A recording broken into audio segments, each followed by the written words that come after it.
ഇവൻ്റെ boy friend ഇങ്ങനെ ഇരിക്കുന്നത് കാണുമ്പോൾ അവൻ ആദ്യം വിചാരിക്കുന്നത് അവൻ ഉറങ്ങുന്നതായിരിക്കുമെന്നാണ്. അങ്ങനെ അവൻ്റെ അടുത്ത് വന്ന് അവൻ്റെ തലയിൽ തൊടുമ്പോൾ അവൻ പെട്ടെന്ന് മയങ്ങി വീഴുന്നുണ്ട്. അപ്പോഴാണ് അവൻ തല ഇറങ്ങി വീഴുന്നതാണെന്നുള്ളത് മനസ്സിലാവുന്നത്. അവന് പെട്ടെന്ന് പേടിയാവുന്നുണ്ട്. അവൻ ഒരുപാട് പ്രാവശ്യം വിളിച്ചൊക്കെ നോക്കുന്നുണ്ട്. എങ്കിലും അവൻ കണ്ണൊന്നും തുറക്കുന്നില്ല. അതുകൊണ്ട് തന്നെ അവനെ ക്യാമ്പിലേക്ക് എടുത്തുകൊണ്ട് പോവുകയാണ്. അവിടെ വെച്ച് നോക്കുമ്പോൾ അവന് നല്ല പനിയാണെന്നുള്ളത് മനസ്സിലാവുന്നുണ്ട്. ഈ പനി ഇങ്ങനെ വെച്ചുകൊണ്ടിരുന്നാൽ അവൻ്റെ ജീവന് ആപത്താണെന്ന് മനസ്സിലാക്കിയിട്ട് അവൻ ഉടനെ തന്നെ ഓടി അവനെ മിലിറ്ററി ക്യാമ്പിൽ കൊണ്ടുപോകാൻ തീരുമാനിച്ചു. ഒരുപാട് ദൂരമുണ്ട്. അത്രയും ദൂരം ഇവൻ്റെ തോളിലേക്ക് എടുത്തുകൊണ്ട് പോകുന്നുണ്ട്. ഇവൻ ഒരുപാട് ടയേർഡ് ആവുന്നുണ്ട്. എങ്കിലും അവൻ്റെ ബോയ് ഫ്രണ്ടിൻ്റെ ജീവൻ രക്ഷിക്കണം എന്നുള്ള ഒറ്റ ലക്ഷ്യത്തോടു കൂടി അവൻ പോവുകയാണ്. അങ്ങനെ ക്യാമ്പിലെത്തുന്നുണ്ട്. അപ്പോൾ മിലിറ്ററി ക്യാമ്പിൽ പരിചയമുള്ള ഇവരുടെ ഫ്രണ്ട് ഇവൻ്റെ അടുത്തേക്ക് ഓടി വരാണ്. എന്ത് പറ്റിയെന്നൊക്കെ ചോദിക്കുമ്പോൾ നടന്ന കാര്യങ്ങളൊക്കെ ഇവൻ പറയുന്നുണ്ട്.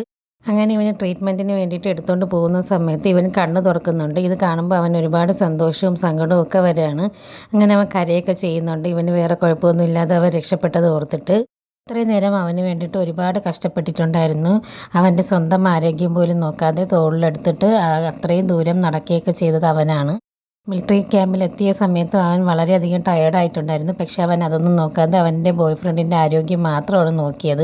ഒടുവിൽ അവൻ കണ്ണ് തുറന്നപ്പോൾ അവൻ ഒരുപാട് സമാധാനമാവുന്നുണ്ട്. അവനെ കെട്ടിപ്പിടിച്ച് കരയൊക്കെ ചെയ്യുന്നുണ്ട്. അതിനുശേഷം ഇവരെല്ലാവരും കൂടെ ചേർന്ന് അവന് ഫസ്റ്റ് എയ്ഡ് കൊടുക്കാൻ വേണ്ടിയിട്ട് അവനെ അകത്തേക്ക് കൊണ്ടുപോവുകയാണ്.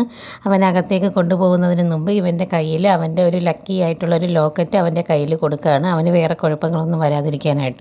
അവനെ ട്രീറ്റ്മെൻറ്റിന് വേണ്ടിയിട്ട് അകത്ത് കൊണ്ടുപോകുന്നുണ്ട്. പക്ഷേ ആ സമയത്ത് ഇവൻ ഒരുപാട് ടെൻഷൻ അടിച്ചിട്ടാണ് ഇരിക്കുന്നത്. അവന് വേറെ ഒന്നും വരാതിരിക്കാൻ വേണ്ടി അവൻ ഒരുപാട് പ്രാർത്ഥിക്കുകയൊക്കെ ചെയ്യുന്നുണ്ട്. ഈ ഡ്രാമയുടെ പേര് വെൻ ലൈറ്റ് ഫെയ്ഡ്സ് എന്നാണ്. ഇതൊരു തായ് ഡ്രാമയാണ്. യൂട്യൂബിലൊക്കെ ഇതിൻ്റെ സീൻസ് ക്ലിപ്പിങ്സൊക്കെ അവൈലബിൾ ആണ്. എല്ലാവരും കണ്ടു നോക്കുക.